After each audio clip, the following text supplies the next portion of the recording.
खण्डमण्डलाकारं व्याप्तं येन चराचरं तत्पदं दर्शितं येन तस्मै श्रीगुरुवे नमः। अज्ञानतिमिरान्धस्य ज्ञानाञ्जनं शलाकया चक्षुरुन्मिलितं येन तस्मै श्रीगुरुवे नमः। गुरुर्ब्रह्मा गुरुर्विष्णु गुरुर्देवो महेश्वरः गुरुर्साक्षात् परब्रह्म तस्मै श्रीगुरुवे नमः। So we have again gathered here for another Guru Purnima. So, from the beginning, I have always said that when you celebrate Guru Purnima, it's not the external celebrations that are important, but to bring about the opening up of the heart, not open heart surgery, opening up of the heart so that your heart becomes like the full moon, like Purnima. Because all great spiritual teachers, I'm not including me in the list, all the great teachers, their hearts and minds were like the full moon, the cool and silvery light of the moon, in full glory during Purnima, shedding this light and kindness on all, irrespective of what they are at the moment. Because it is felt that since people are going through different stages of evolution, it's not necessary that everybody is a saint. If that is the case, there was no need of Guru Purnima, there was no need of sadhana, nothing is required. Everybody is already reached there. But that's not the case. The fact is that we are all walking through this life at different stages of our evolution. Now therefore, the full moon of the spiritual teacher doesn't not shed its rays on someone who is like this or like that. The idea is that at some point, every one of us will have a heart which is like the full moon, with its cool light, spreading goodness to others around. This is the real meaning of Guru Purnima. Rituals are there, it's only to center people's attention. So the most important center is that which is in our heart. And if that can glow in full splendor, then the actual function of Guru Purnima is done. So, while you do pranams, you must remember that you are symbolically doing pranams to this body. But this body also is here today and after some years gone. It's not going to last forever. Therefore, who has lasted forever? Tell me. Therefore, when you do pranams, you must remember that you're going down to the grace of the Supreme Being that shines through hearts like the cool light of the full moon. That's what you're doing pranams to, not this which is here today and gone tomorrow. And in doing that, you're doing pranams to the same light which is in yourself. Given an ideal situation, I would like to give back pranams to everybody individually. But that doesn't happen. People think if you do pranam, some terrible thing will happen. First, there is the constraint of time. Then there is this misunderstanding that only gurus you should do. Actually, whether you know it or not, in every one of you, there is the light of the divine. You say, I don't know, that doesn't matter, I know. Therefore, every single individual is due for respect. This is the first lesson that I would like you, I've been stressing this on and on for you to understand that there is no insignificant creature on this earth. So when you go down, remember that you are going down to all the creatures on this earth whose inside shines the moon of splendor, spiritual splendor. Please remember this. One. And two, you serve God by serving human beings. It is through service to human beings who are suffering that one also evolves spiritually. It is better than performing any ritual. These two things should be always in our minds. Otherwise, even if we meditate for 24 hours, the wind god is blowing hard. Otherwise, the clouds will stand in one place and it will start raining.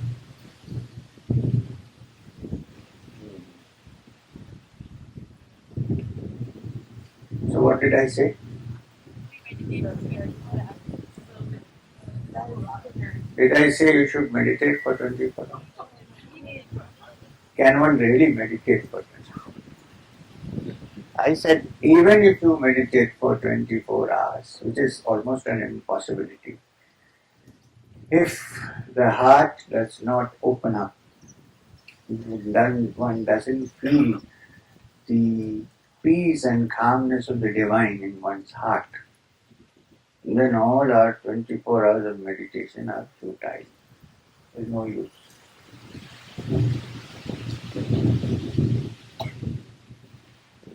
Even if you have 1,000 visions, there is no use.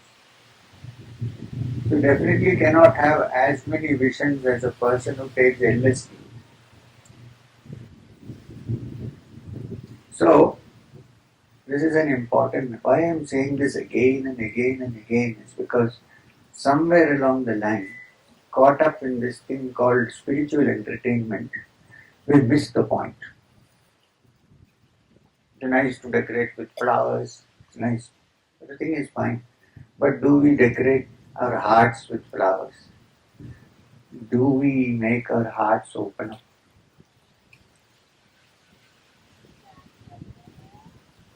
So this is a very, very important thing that you have to remember.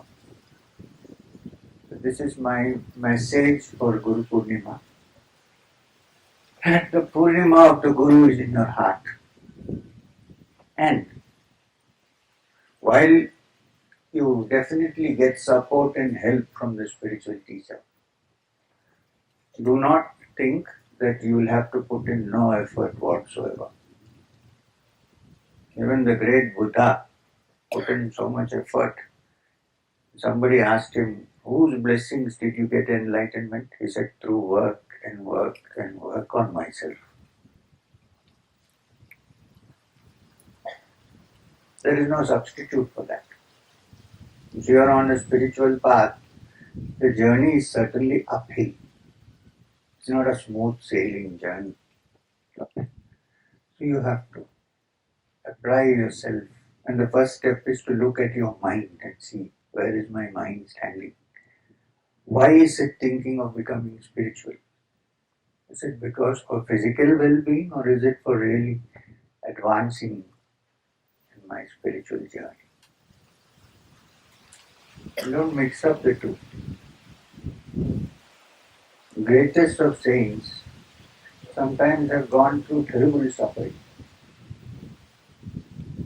Sri Ramakrishna Paramahamsa, before he died, had cancer of the throat. What do you say about it? Yeah, they're very easy. Oh, he took away the sufferings of his disciples and all that. I don't believe it. It's nonsense.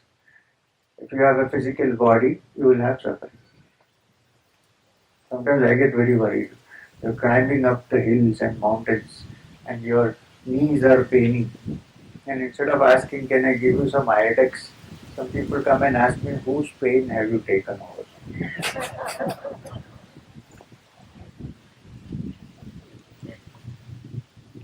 Somewhere along the line, this has been put into our brain, you see.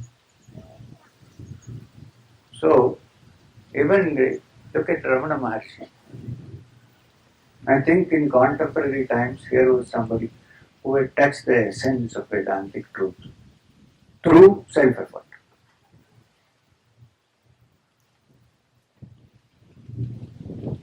And what happened to him?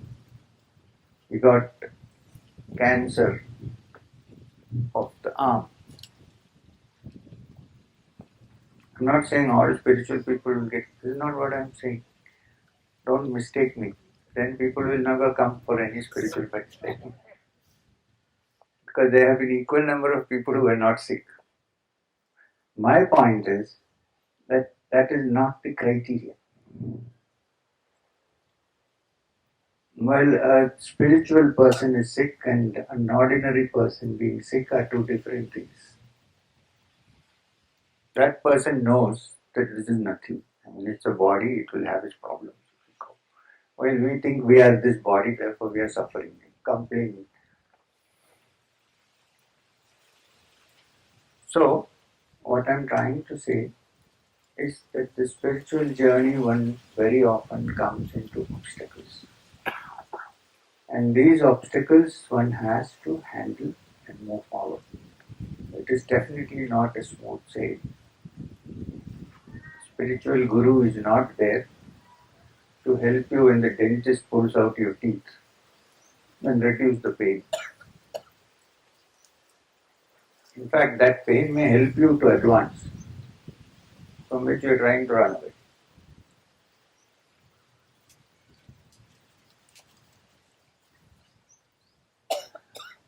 So, think on these matters. And as far as spiritual journey is concerned, there is no instant magic. You have to apply your mind, work on it, keep working on it. You might be dissuaded, you might go down, come up again. Don't get discouraged. Because most people are swimming in the direction of the stream as it flows. And if one person stands up and says, I am swimming in the opposite direction, it's not easy. You have to learn to swim. You may drown almost. I said almost drown. You will definitely not be allowed to drown. That is the function of the teacher. That's the function. I agree. Because then somebody stands up against the current and immediately drowns, then where will he go? This is the function of the teacher, to put a finger up and hold him so it doesn't drown. But not to make him swim, then you have to swim. So, these are some of the points which I wanted to tell you today being Guru Purnima. Let your hearts expand and shine like a full moon. Its cool rays on all. When I say all, it includes wife, husband also. Not something outside. Some people say, I love everybody, but in the house they are fighting with me. What about that is not everybody? That's also part of it.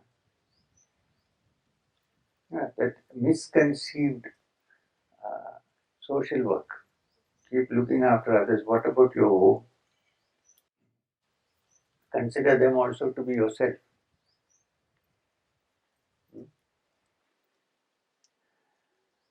Now, the other point which I wanted to make. Whoever is on the spiritual journey and who is practicing regularly, whatever has been given to her or him, please do not slacken your practices. Keep at it continuously. Work hard at it. Don't expect me, if I am the one who has given you something, don't expect me to help you. Yeah, before you drown, I will put you out, but work. Don't think that I will sit silently and then. say, Guruji is there, he is going to help us. Yeah, but you have to put in your effort. This person who is sitting here before you has worked very hard. So in fact, when somebody says, I only want grace, I am not doing anything, I feel a little jealous.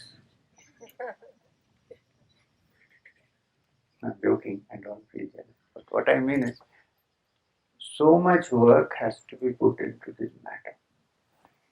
It's like anything else. You can't expect to be carried away and taken there, especially if you don't deserve it.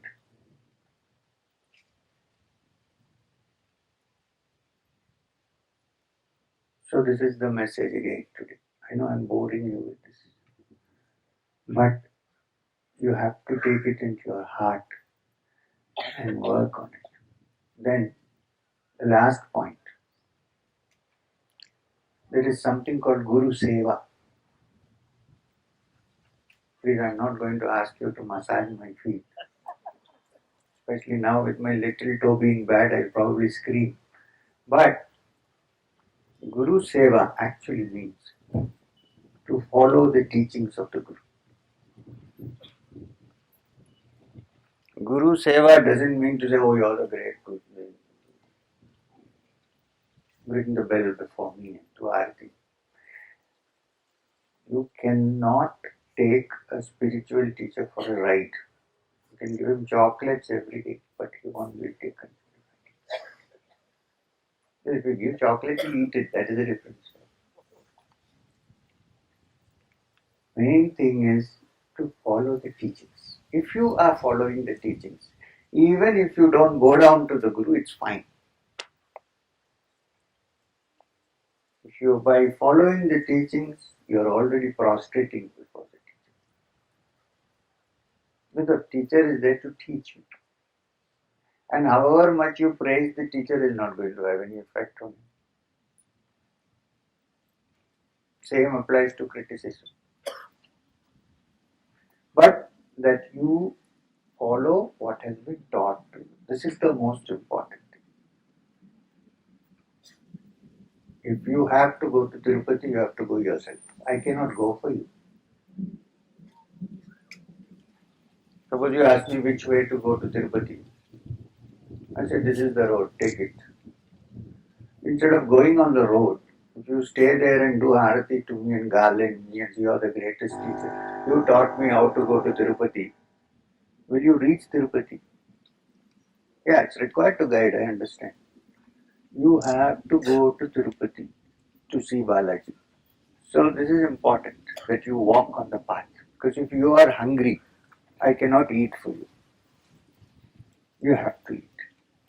If you have to eat, you have to cook. If you have to cook, you have to prepare everything yourself.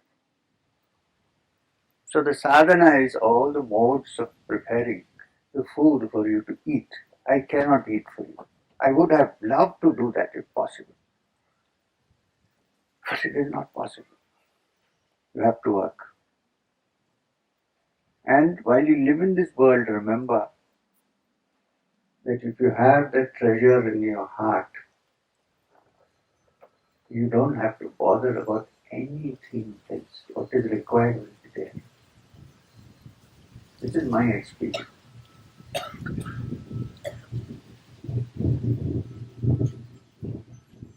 And if it is my experience, it can also be your experience because I didn't fall from heaven. I was also born from a womb of a human being. I don't claim anything more.